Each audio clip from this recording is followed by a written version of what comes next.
Alright, so welcome to this video on the Sargent Keso interchangeable core. This is not a picking video, this is actually only a how it works and actually gutting it all the way to the pins. I was looking for the video on the YouTube on how to gut these things and I couldn't find any, so I had to go ahead and do it myself. So I thought I'd share with you guys so you don't make the same mistake as I did. So basically these are interchangeable cores. So what you see here is basically the core that usually inserts into a bigger mortise lock.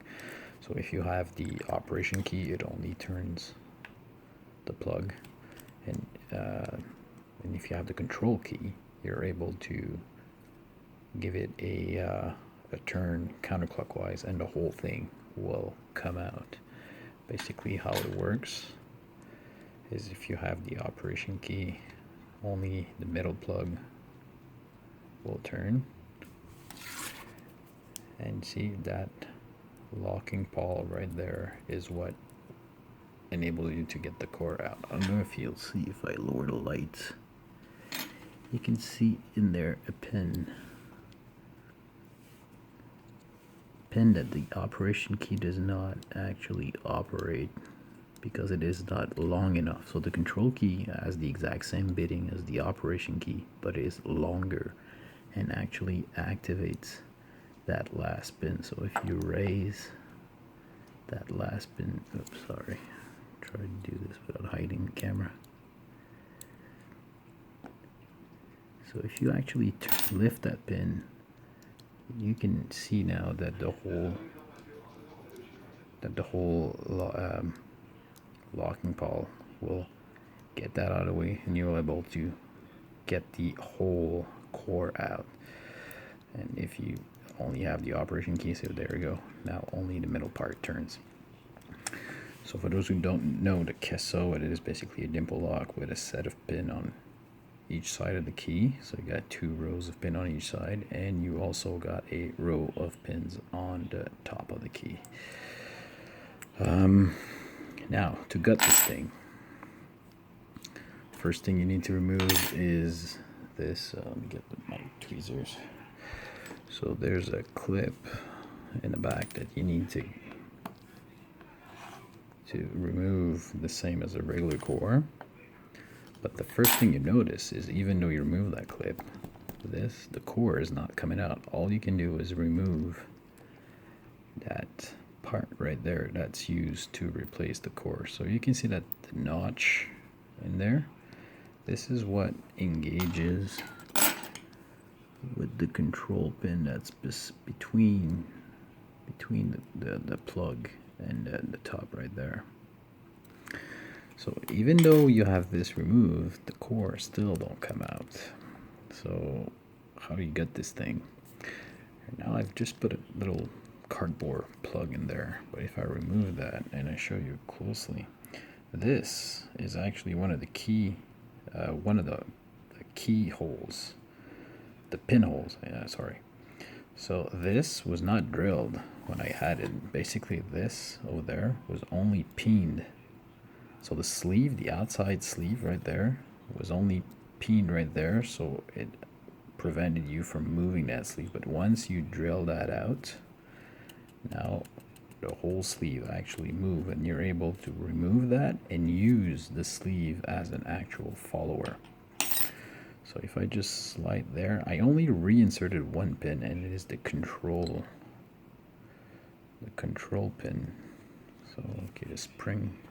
So basically the spring just came out right there from there. Actually the first one that came out, I actually lost it, so I'll need to replace it. And then you can actually dump the control pins. So there we go. I'll show you the pins a bit later. So once the sleeve is actually free to move, you are able to slide it out like that and actually use the sleeve as a follower. So real quick, I'll show you that there are pins on on this side are the ones on the top and the ones on the inner side. So you need to be very careful when you pull that out and look on every side, making sure which spring is ready to jump in your face there. The other thing that the first thing that I actually did wrong is from this point you cannot remove the plug. You still cannot remove the plug, so you cannot just take it out and take care of the key pins and then take care of the inner pins. So basically what I did is I pulled that sleeve out one at a time and dumped both pins, but it was hard. The pins were actually jammed pretty good in there. But after I removed the whole thing, that's when I realized there's this thing right here. So this is like a half moon shaped clipped. So without removing all the pins, so you'll have to remove the control pin first, and then if you move that thing sideways, you can actually come in here and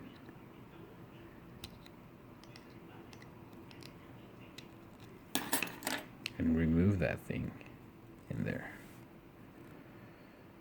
Once you've removed that thing, then the core will actually slide out, but not until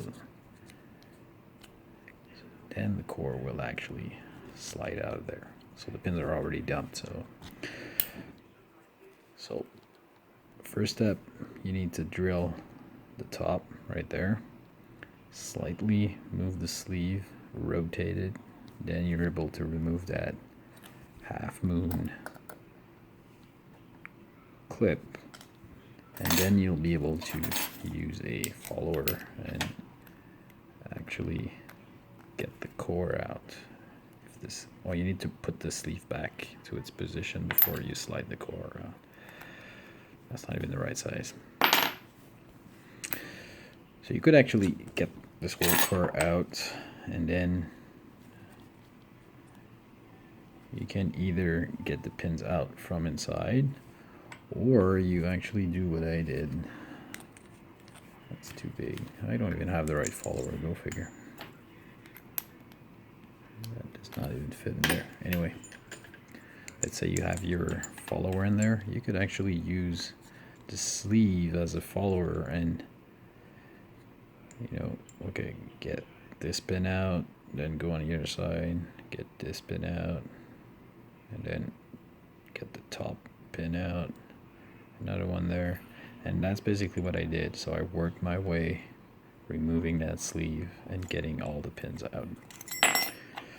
So once this thing is out, then we can actually have a look at the core itself. So these are the top pins. So this is the control pin. So this is to get the core out with the control key, and these are the 4 top pins. If you actually look on there, you only have 3 holes, so that means that the last one is actually a very high set. So there's not even a marking on the key. On the side, you can see that these holes are not aligned.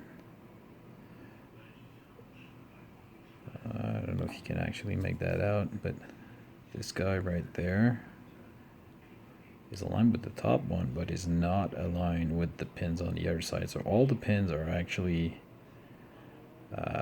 so on the other side, the pin's going to be there. There's going to be one here where this side doesn't have any, and then these guys are a little offset. So all the pins are slightly offset. And if we look at inside the core, nothing really special about it. No threading, no counter milling, but in all, there's 4 pin on that side, 4 pin on that side, and 4 on top.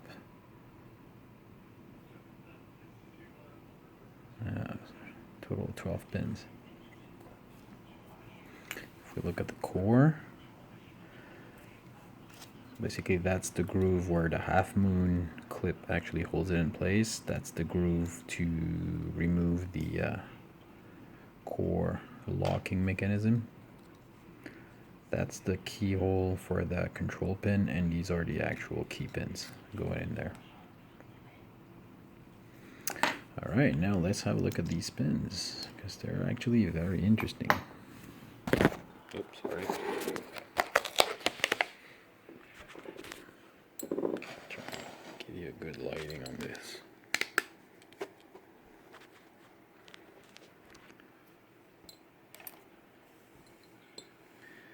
So these are the top pins. So this is the first. So these are the first top pin, second, third, and fourth top pin. The left side pin are, this was the first, second, third, and fourth. And that's the right side when you're looking at the keyway. So that was the first, second, third, and fourth. So you can actually see that all these pins have a slight, okay, oh my god, focus that. So they all have some sort of actually not a countervailing, but the top is looks a bit of a spool that actually prevents the key pin from falling inside the actual keyway, but will also serve to play with your brain when you overset things. So every time you overset one of these, this pin is not going to come down because that little spool edge there is going to get caught, most probably get caught on the shear line. The drivers are actually interesting. They're all empty. They're hollowed out. They're a hollowed out shell where the spring actually gets in there. Most of them are like that. And I actually got two of them that are more like some sort of a T-pin stuck into the spring there. So there's two like that. There's one right here and one right there. All the other ones are the hollow type, where the spring actually gets in there. So I'm glad I actually tried to gut that thing before I picked it. Otherwise I would never